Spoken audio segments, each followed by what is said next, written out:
Hey everyone, so for today's video, I want to give you all a glimpse of what I do during a project. I recently wrapped up a project for a client of mine named LDVALI, or Alan Cedro. He's a line dance teacher based in South San Francisco, and I've been working for him since 2017. I've been his videographer and editor for his line dance recitals for like 7 years now. And after several years of creating anniversary videos, I thought I would give you a glimpse of, from start to finish, of my workflow for creating a recital video. Let's get started. So one of the first things that you need to be able to do is to organize your footage.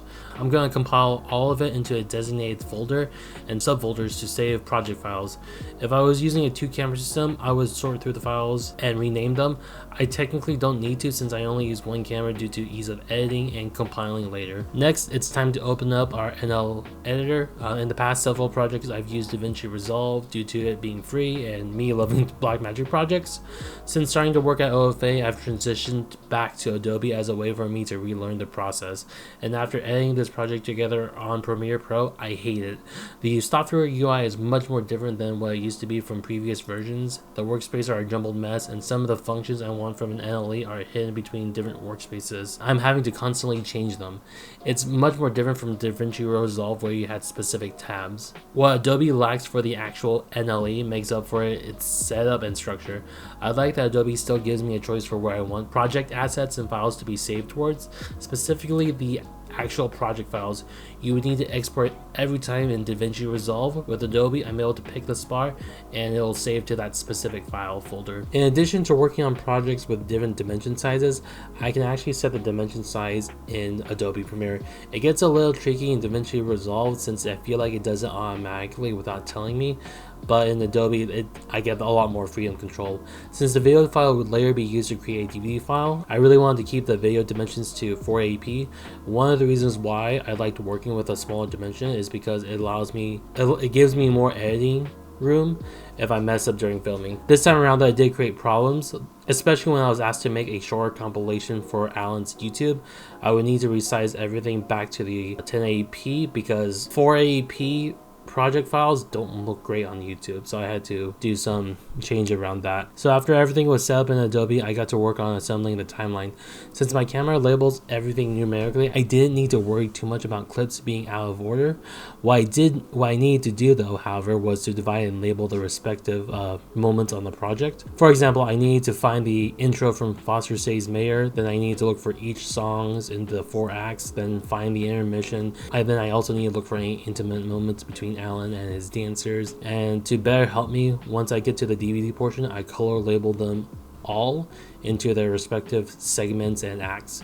Additionally, I needed to make sure I cut out slow, repetitive, and imperfect moments that would otherwise bog down an hour-plus runtime DVD. As I worked towards getting the clips color labeled, I had to create graphics that I would use to display the song and dance number for Alan's recitals. I went with a solid dark orange with white font to make it pop. I also made sure to pepper enough graphics throughout the whole song, just because I wanted to really stress what the song dance numbers were. Ironically, this is usually where I make the most mistakes in spelling. I usually need the timeline breakdown sheet of the event to ensure I don't spell things wrong. I also had to make sure to add transitions between each clip. After I color labeled and added graphics to the remaining songs, I created an end graphics as a way to sign off on the video. It should be a touching moment that lingers and shows care for Alan and his respective dancers. In addition to that, I now usually add a group of picture to show who was present at this time and a little plug for myself. Once that's done, I finally have it first draft. During my second pass through, I made adjustments at the request of Alan. This included caught spelling mistakes as well as portions that didn't look great. This time was a bit more efficient, but there were a few moments that stood out, such as the animation break needing to be taken out. I took it out due to a recording mistake on my end as well as some other reasons. Another portion I had to fix was where Alan's sound crackled during a Jonas Brothers song.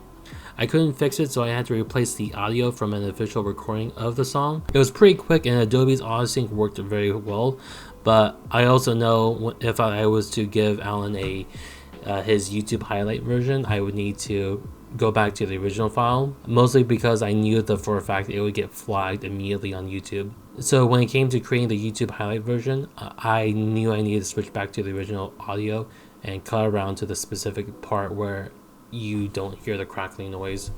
It also helped to be able to overlay it with the original and the song, because there's a couple of moments where the dancers are clapping. So I had to overlay them to make it seem more fluid. After the minor stuff was tackled, I went to work doing a more detailed cleanup. This included looking for bad transitions, notable exposure change, and bad audio, out of step dancers, and playing around with the video dimension changes. Prior, I had reduced everything by a third of the original. If the original scale was set to 100, everything needed to be at least 60. It also allowed me more room to edit around the dancers too.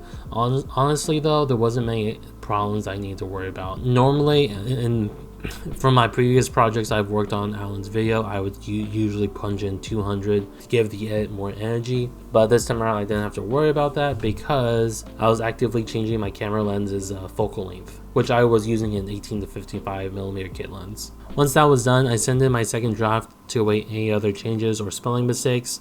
There were a couple, but for the most part, Alan ended up greenlighting it, so I was able to finally print the DVD. Ironically though, whenever it comes to DVD making, I always feel like I have to dust off the cobwebs. I used a program called DVD Architect, and it was a lot more difficult to use this time around because I learned that the DVD Architect, which is through Vegas, was discontinued, so I have like one of the last versions. And also again, I have to relearn this DVD making process. Definitely was running into coding errors too with my export, because for whatever reason Adobe had changed my timeline to 25 FPS, but then when I mistakenly exported at 30 FPS, so things were looking choppy in the DVD. So I had to go back and change it, and I also had to make sure the timeline FPS was the same as the export preset FPS, just so everything matched up, or at the very least was at a lower number, because I think I went from 25 FPS to 30, which you can't do that because there's it's gonna make it look choppy because I'm losing data and information. This was something that I kind of was a little irritated by Adobe,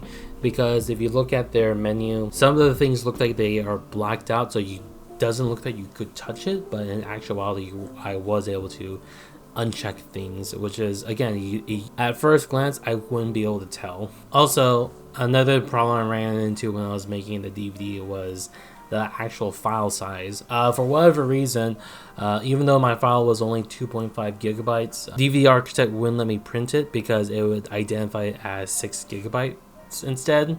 So it would go from 2.5 to 6, which I'm guessing there's probably additional coding things that is being burned onto the disk, but I would constantly have to like play test different types to see if I could even make it work. Eventually I did figure out how to get the smaller file, but I had to lose some of the customized aspects of the DVD that I was hoping to do. That's pretty much it. I hope you guys liked my breakdown, metaphorically speaking. I'm okay, guys, okay? Anyways, if you guys enjoyed this type of video, let me know in the comments. If you're tired of this kind of BTS video, let me know. I hope you guys are well, and I will see you guys for the next one. Bye!